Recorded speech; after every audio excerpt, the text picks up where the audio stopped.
Welcome to EF Pod English. Brought to you by EF Education First and English Town. Learn anytime, anywhere.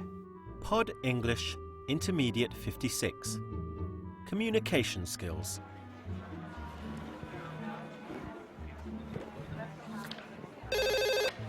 Hello, good afternoon. Yes, this is Alexander, yes, from Go East Travel. Hi, how can I help you? In business and in everyday life, we constantly ask for and receive advice. In this lesson, we're going to practice the language of advice. We're going to learn how to ask for advice using should. What should I wear? And some different ways of giving advice. You should wear appropriate business clothes. Don't take a business card with just one hand. Ah, Mr. Patterson. Ah, yes, good to hear from you. Yes, I have actually sold you a holiday already, haven't I? Yes. You would like some advice on your trip to China. Okay. What can I tell you?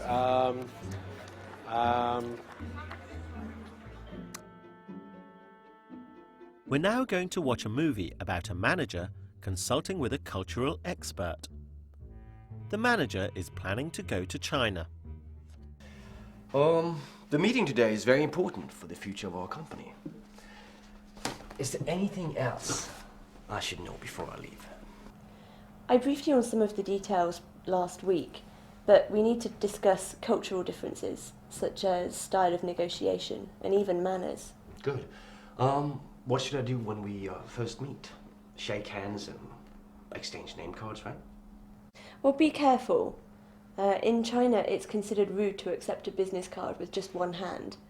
You should always give and receive it with both hands and bow slightly. You should also read the information on the card before you put it away. Yes, I think I've heard of that. Now, where should we hold a meeting? Should we pull out all the stops and hold it on the top floor of the Jin Mao Tower? No, that would be considered a waste of public expense. Better to hold it at a private lunch or dinner.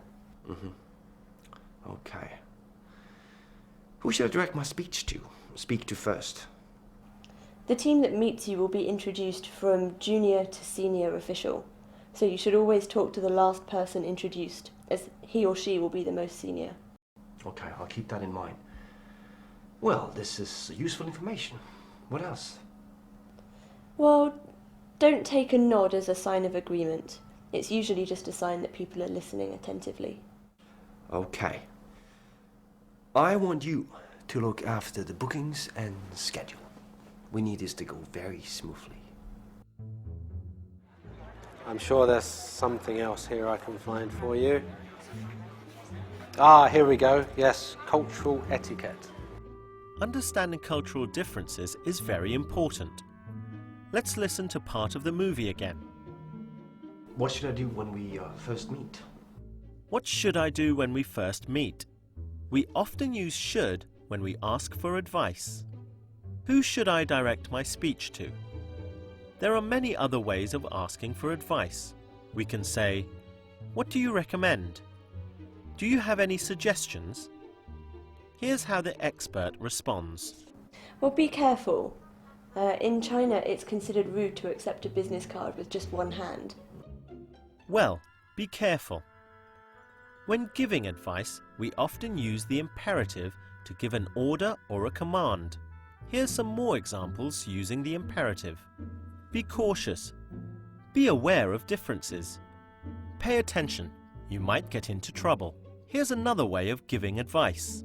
You should always give and receive it with both hands and bow slightly. You should give and receive it with both hands. Okay, a few things to remember. When you are meeting other business people while you're in China, do remember to use both hands when you're giving your business card over. Yes, yes. Not one hand. No, no, no. Both hands. And when you receive cards as well. You should read the information. We use should, ought to, had better for suggestions or recommendations. You'd better wear smart clothes. You ought to learn company procedures. And here's some more advice. Well, don't take a nod as a sign of agreement. Don't take a nod as a sign of agreement. We use do and don't for actions that are recommended or advised against. Do go to your meeting prepared. Now, I can tell you a story actually about something that happened to me. Yes, I was in China and was in the taxi and going from the airport to the office, and it should have been about a 30-minute ride, I believe, yes. Now it's your turn. Can you fill in the gap? That's right. What clothes should I take? Here's another sentence asking for advice. What goes in the gap? Who should I direct my speech to? And can you think of an imperative which would fit here? That's it. Be careful. In China, it is rude to take a business card with one hand. And here's some advice. What goes in the gap? That's right. Don't take a nod as a sign of agreement. Yes, well, after 2 hours, I was getting a bit worried. Yes, exactly. Yes, I did realize from that point that if somebody nods their head at you, it doesn't necessarily mean they know what you're saying. Yes, no, not everybody does speak English. Yes, that is a problem. Yes. Well, we've learnt about improving our communication skills today. We've learnt how to ask advice using should. Who should I speak to? We've also learnt how to give advice using should. You should wear smart clothes. And we've learnt some other ways of giving advice, for example, using imperatives. Be careful. Use both hands to take a business card, and using do and don't. Don't take a nod as a sign of agreement. Okay, I'm glad that was useful. Yes, because we are a public service as well. Yes, we're not just a travel agent. Okay, thank you very much. Bye-bye. That's all for today. Bye.